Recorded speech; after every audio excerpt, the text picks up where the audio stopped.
When it comes to recording guitar, we often think of bigger being better, and in many cases, yes it is. Having a huge valve amplifier pumping an oversized 412 cab at insane volume is obviously going to generate an enormous sound, but we shouldn't discount the tones we can get from a small, cheap amplifier, especially when we're in the studio. Little combo amplifiers tend to have a sound which is uniquely available to them, a result of the tiny dimensions of their box.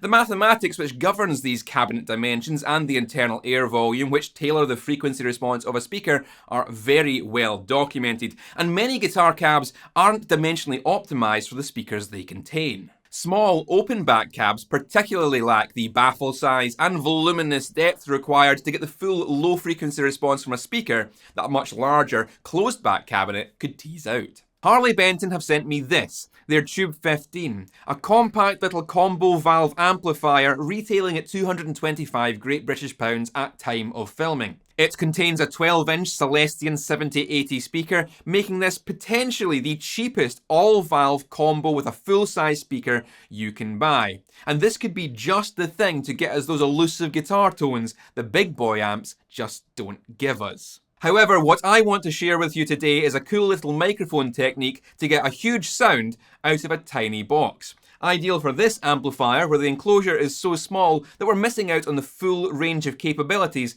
this speaker can provide. I'm using Lewitt's MTP440 dynamic mic to capture the sound coming off the front of the speaker, just south of the speaker's dust cap, a very standard position for close miking a guitar cabinet. This provides a crunchy, upper mid-range emphasised tone, perfect for keeping a guitar present in a mix. However, on its own it does noticeably lack some of that lower frequency content, which isn't necessarily a bad thing, but in some situations we may want a thicker guitar tone than this.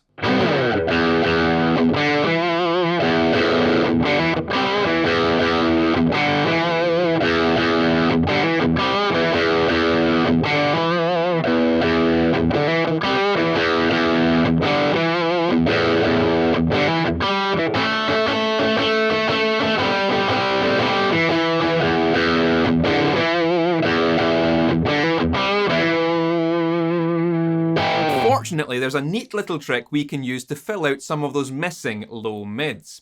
With an open back cabinet, sound doesn't just leave the front of the speaker, it's also ejected from the back. In the room, the listener will be hearing both sounds, primarily what's coming out the front of the speaker, but also what's coming out of the back, all mixed together.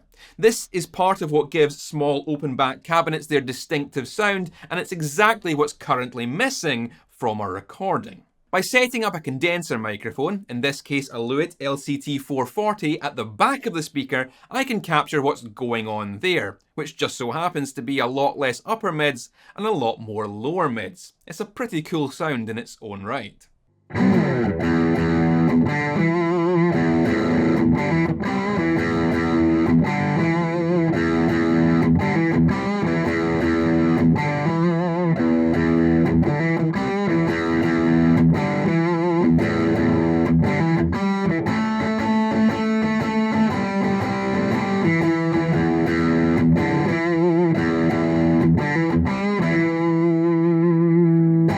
The magic happens in combining these two recorded sounds.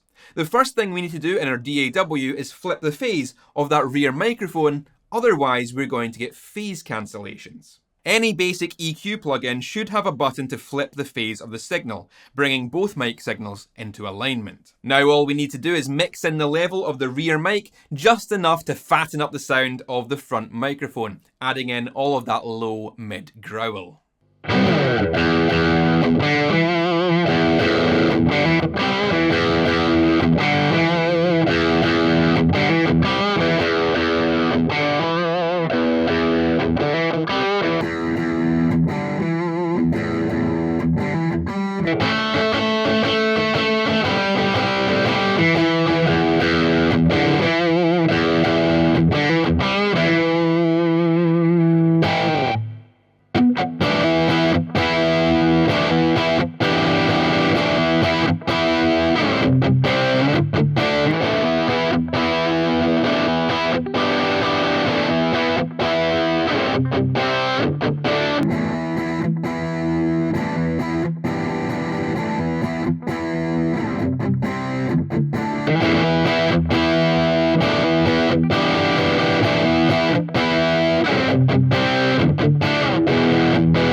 So far, I've been using a fairly distorted sound, combining the Tube 15's own drive with that of a Proco Rat, which I felt most effectively demonstrated the difference in sounds between these two microphones.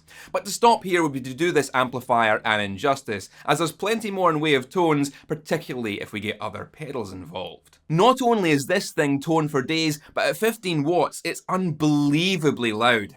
The Celestion 7080 speaker is very efficient, producing more decibels per watt than you might expect from a cabinet of this size. This is not one to be underestimated, and if you're planning on cranking up that volume in order to get the EL84 power valves cooking, then good luck to your ears.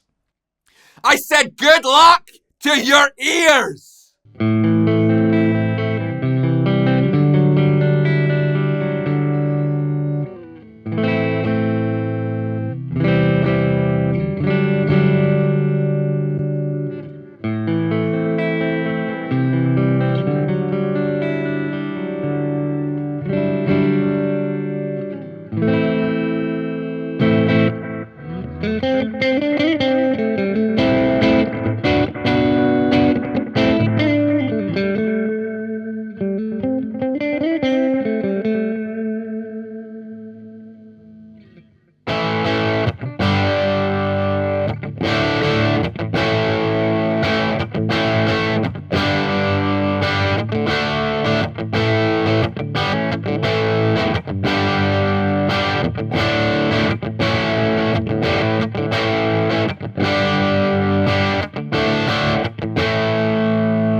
If you've got a small open back cabinet, or a tiny combo amp which gives you killer tones, then you might want to consider miking the back of the speaker and blending that into your recorded guitar sounds.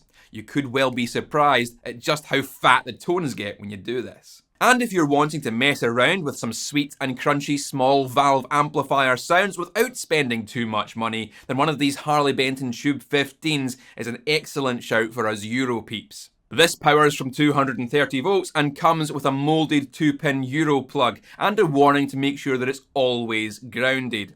That means if you're in the UK like me, then one of these Schuko to UK adapters will do the trick, or you could just cut off the plug and re-terminate it like a real man. For my US viewers looking for a 120 volt version of this amplifier, Monoprice offer a stage right variant which is identical in every other way. So that's the version you want to go for if you're of the American persuasion.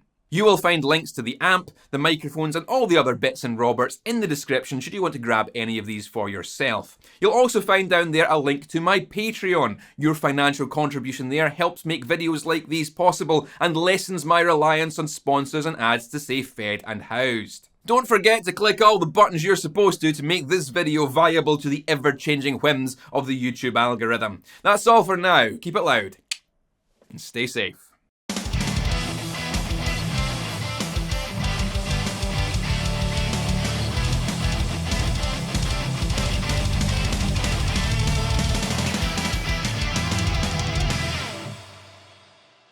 Seriously, if you want to know stuff about a thing, try reading a book about it.